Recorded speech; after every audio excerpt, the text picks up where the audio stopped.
Assalamualaikum warahmatullahi wabarakatuh. Perkenalkan, nama saya Muhammad Zaman Sangguna. Saya dari absen 25. Kali ini saya akan membacakan dan membawakan materi bab 2, masalah ekonomi. A. Kebutuhan yang terbatas. Kebutuhan dapat dikelompokkan ke dalam beberapa jenis. Yang pertama, berdasarkan intensitasnya. Yang kedua, berdasarkan subjek membutuhkan. Yang ketiga, berdasarkan waktu. Yang keempat, berdasarkan sifat pemenuhan. Berdasarkan intensitasnya. Yang pertama ada kebutuhan primer, yakni kebutuhan yang harus dipenuhi demi kelangsungan hidup. Contohnya ada pakaian, makanan, tempat tinggal. Lalu B ada kebutuhan sekunder. Kebutuhan sekunder adalah kebutuhan pelengkap yang dipenuhi setelah kebutuhan primer. Contohnya adalah tas dan sepatu. Lalu yang ketiga ada kebutuhan tersier. Kebutuhan tersier adalah kebutuhan mewah yang dipenuhi setelah kebutuhan primer dan sekunder telah dipenuhi.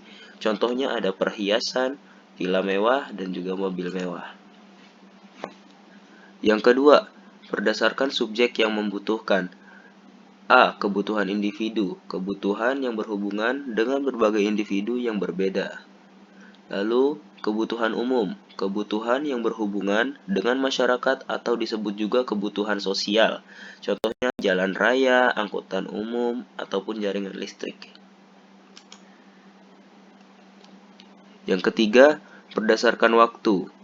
A. Kebutuhan sekarang, yakni kebutuhan yang tidak dapat ditunda pemenuhannya dan harus dilakukan saat ini juga. Contohnya adalah orang sakit yang harus segera berobat atau dirawat di rumah sakit. B. Kebutuhan masa mendatang. Kebutuhan ini dirancang ataupun direncanakan untuk terpenuhi di masa depan. Contohnya adalah orang tua yang menabung untuk mempersiapkan biaya kuliah anaknya. Yang keempat, berdasarkan sifat pemenuhan. A. Kebutuhan jasmani, yakni kebutuhan yang berhubungan dengan tubuh manusia. Contohnya makanan dan juga obat-obatan. Lalu ada kebutuhan rohani, yakni kebutuhan yang berhubungan dengan kejiwaan seseorang. Contohnya pelatihan kerja. B. Barang dan jasa. Barang dapat dikelompokkan ke dalam beberapa jenis. Yang pertama berdasarkan cara memperoleh, yang kedua berdasarkan kepentingan, yang ketiga berdasarkan cara penggunaan, yang keempat berdasarkan hubungan pemakai, yang kelima berdasarkan proses pengolahan, yang keenam berdasarkan bentuk dan sifat. 1. Berdasarkan cara memperoleh. Ada barang ekonomi, yakni barang yang didapat dengan cara mengorbankan sesuatu untuk mendapatkannya. Contohnya ada BBM, lalu alat-alat elektronik. B. Barang non-ekonomi atau bebas, yakni barang yang didapat tanpa pengorbanan ataupun biaya. Contohnya sinar matahari. Yang kedua, berdasarkan kepentingan. Terdapat 4 unsur. Yang pertama ada barang inferior, yakni barang yang pemakaiannya dikurangi jika pendapatan bertambah dan sebaliknya. Contohnya barang imitasi dan juga motor bekas. Lalu ada barang esensial, yakni barang yang sangat diperlukan untuk memenuhi kebutuhan dan permintaannya tidak signifikan, dipengaruhi oleh tingkat pendapatan. Contohnya sembako dan juga peralatan rumah tangga. Yang ketiga ada barang normal, yakni barang yang permintaannya bertambah saat pendapatan meningkat dan juga sebaliknya. Contohnya alat-alat komunikasi. Lalu ada barang mewah, yakni barang berharga mahal dan dapat menaikkan status sosial penggunanya. Contohnya adalah mobil mewah. 4. Berdasarkan hubungan pemakai. A. Barang pribadi, yakni barang yang dimiliki dan digunakan oleh individu atau perorangan. Contohnya adalah pakaian. Lalu B. Ada barang publik, barang yang digunakan untuk kepentingan masyarakat umum. Contohnya transportasi umum. 4. Berdasarkan hubungan pemakai. A. Barang substitusi, yakni barang yang dapat menggantikan barang lain. Contohnya seperti jagung, beras. Lalu ada B, barang komplementer, barang yang kegunaannya bertambah jika digunakan bersama dengan barang lain, contohnya sepatu dan kaos kaki.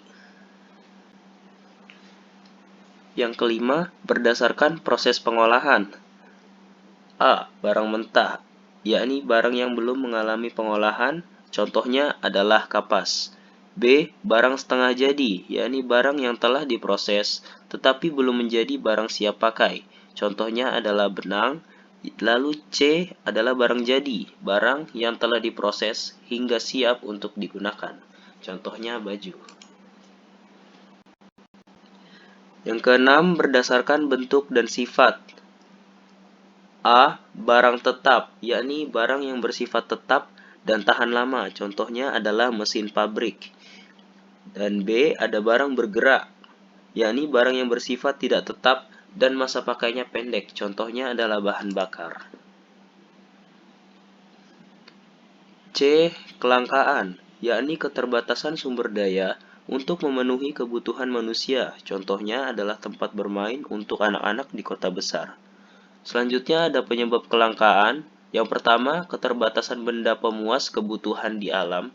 Yang kedua, kerusakan sumber daya alam akibat ulah manusia.